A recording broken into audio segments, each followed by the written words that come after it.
세무사님, 부모님이 돌아가신 이후에 상속세 때문에 싸우는 형제들이 많은데요. 이거 해결할 방법이 없을까요? 제가 상담을 하면서 보니까 정말 많은 분쟁이 발생을 합니다. 부모님께서는 저한테 상담을 하실 때 우리 자식들은 굉장히 우애가 깊어요 라고 하시는데, 제가 경험했던 바로는 부모님이 병원에 입원해 계시는 그 침상에서도 형제 간의 주먹 다툼도 발생할 만큼 생각보다 많이 분쟁이 발생을 하고요. 부모님 돌아가시고 나면 형제 간의 인연을 끊는 이런 경우도 정말 많이 보고 있습니다. 그래서 이런 문제를 해결하기 위해서 사전에 부모님들께서 유언장을 작성을 하고 계십니다. 그러면 유언장이 있으면 형제 간의 다툼을 막을 수 있나요? 유언장은 피상속인, 즉 부모님의 의사를 적극적으로 반영할 수 있는 수단입니다. 내 재산을 어떻게 상속을 시키겠다라는 적극적인 수단인데요. 이런 부분이 법적으로 유효하게 인정이 된다라고 한다면 자녀 간의 분쟁을 어느 정도 막으면서 부모님의 의사도 관철을 시킬 수 있겠죠. 근데 생각보다 유언장이 법적 효력에 대한 다툼이 굉장히 많습니다. 일단 유언장은 법적 요건을 갖춰서 작성을 하셔야 되고요. 그리고 유언장대로 반드시 집행이 되는 것도 아닙니다. 유언장이 법적 효력을 갖춰서 작성이 되었다라고 하더라도 그 유언장이 고의로 훼손이 되거나 분실이 되거나 이렇게 될 가능성도 있고요. 유언장의 효력 자체에 대한 다툼도 정말 많이 발생을 하고 있습니다. 심지어 그런 모든 부분이 다 인정이 되었다라고 하더라도 우리나라에는 유류분이라는 제도가 있기 때문에 그 제도를 활용을 해서 유언장을 현명하게 작성을 하셔야 될 필요성도 있으신데요. 이런 부분에서 요즘에는 유언장을 대신할 수 있는 유언대용 신탁이 각광을 받고 있습니다. 세무사님, 일반 유언장이랑 유언대용 신탁은 어떻게 다른가요? 네, 이제는 상속을 고려하실 때 얼마를 줄 것인가만 고려를 하시면 안 됩니다. 어떻게 줄 것인가, 어떤 조건으로 줄 것인가까지도 다 녹여내는 부분을 고민하셔야 됩니다. 이런 부분들이 수월하게 가능한 게 바로 유언대용 신탁입니다. 유언대용 신탁은 부모님께서 살아 생전에 신탁회사와 계약을 맺어서 본인의 재산을 관리하게끔 하시고, 본인이 사망하셨을 때 본인의 의사에 따라서 사전에 신탁이 계약된 내용에 따라서 바로 집행이 가능하게끔 되어 있는 제도입니다. 예를 들어 부모님께서 신탁 계약을 하시면서 강남 아파트는 장남에게 주고요, 예금은 딸에게 주겠습니다 라고 신탁 계약서를 작성을 하시면 아버님이 사망하시는 그 시점에서 상속인의 협의나 동의 없이 신탁회사는 즉시 강남주택을 장남에게 소유권 이전 등기를 하는 거고요. 예금도 자녀에게 바로 이전을 할 수 있는 제도입니다. 이렇게 신탁은 공증이나 이런 부분 없이 활용이 가능하고요. 보관이나 이런 부분도 유언장처럼 보관의 위험성, 훼손의 위험성 없고요. 재산이 다양하거나 클수록 훨씬 더 다양한 설계가 가능합니다. 그런데 세무사님, 신탁으로 유언을 했다 하더라도 부모님께서 살아 생전에 재산 가지고 형제끼리 다툴 수도 있잖아요. 그리고 재산 분할을 미리 하게 되면 부모님께서 살아 생전에 효도를 자녀들이 하지 못할 수도 있지 않나요? 유언대용 신탁은 피상속인, 즉 부모님의 의지로 계약을 하시는 거예요. 상속인의 동의가 전혀 필요 없습니다. 유언대용 신탁 관련해서 부모님께서 원하시는 대로 신탁회사와 계약을 한 거를 자녀들한테 사전에 통보할 의무도 없습니다. 자녀들 간에 재산 싸움이 발생할 원인을 원천적으로 차단할 수 있다는 부분이죠. 그리고 효도 관련해서는 유언대용 신탁의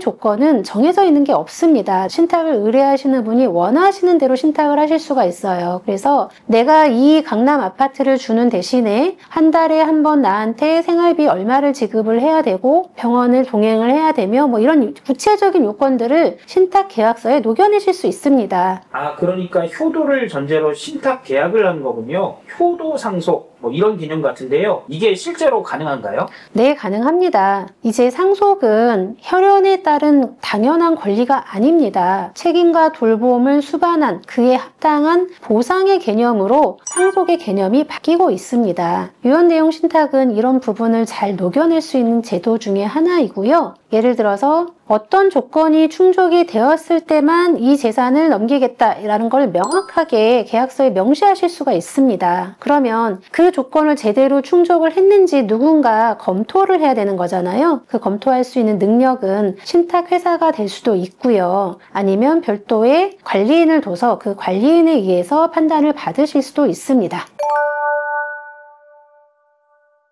유언대용 신탁에 대해서 정리를 하자면 단순히 재산을 넘기는 장치가 아니라 실질적으로 자녀로부터 돌봄을 받을 수 있는 역할을 하게 된다라는 부분 하나가 있고요. 두 번째로는 자녀 간의 형평성을 보장해 줄 수 있습니다. 생전에 부모님께 잘 부양도 하고 부모님께 효도했던 자녀에게 더 많은 재산을 상속할 수 있게끔 부모님이 설계를 하실 수 있다라는 말씀인 거죠. 마지막으로는 가족 간의 갈등도 일정 부분 예방이 가능합니다. 효도를 전제로 했을 경우에 재산을 상속해 주겠다라고 명시를 하셨기 때문에 자녀들 간에도 효도 경쟁이 일어날 수도 있고요. 효도라는 가시적인 행동 기준이 있기 때문에 실질적인 판단 기준이 될 수도 있습니다. 세무사님, 유언대용 신탁을 활용하고 싶은데요. 어떻게 해야 활용할 수 있나요? 유언대용 신탁은 형식상 계약의 형식을 가지고 있지만 재산이 이전되는 거기 때문에 세법상 증여와 상속을 반드시 사전에 검토하셔야 합니다. 상속세를 미리 설계를 하고 사전에 증여를 어떻게 할 것인지 촘촘히 설계를 하셔야 합니다. 예를 들어서 상가를 유언대용 신탁을 하면서 임대료에 대해서 사전에 월 임대료 일정 금액을 아들한테 증여를 하겠다. 임대료에 대한 수익권을 아들로 지정을 하실 수가 있습니다. 이런 부분에 대해서는 사전 증여에 해당이 되시는 거거든요. 그래서 이런 부분, 사전 증여 관련된 부분을 반드시 검토를 하셔야 되고요. 사전 증여가 유리한 건지 아니면 월 임대료를 자녀한테 사전에 주는 게 아닌 부모님이 계속 생활비로 쓰시고 나머지 상가 자체를 상속을 받는 게 더 유리한지 이런 다양한 부분들을 검토하실 수가 있습니다. 예를 들어서 부모님이 법인을 운영을 하고 계시는 상황이라고 하신다면 그 임대료를 사전에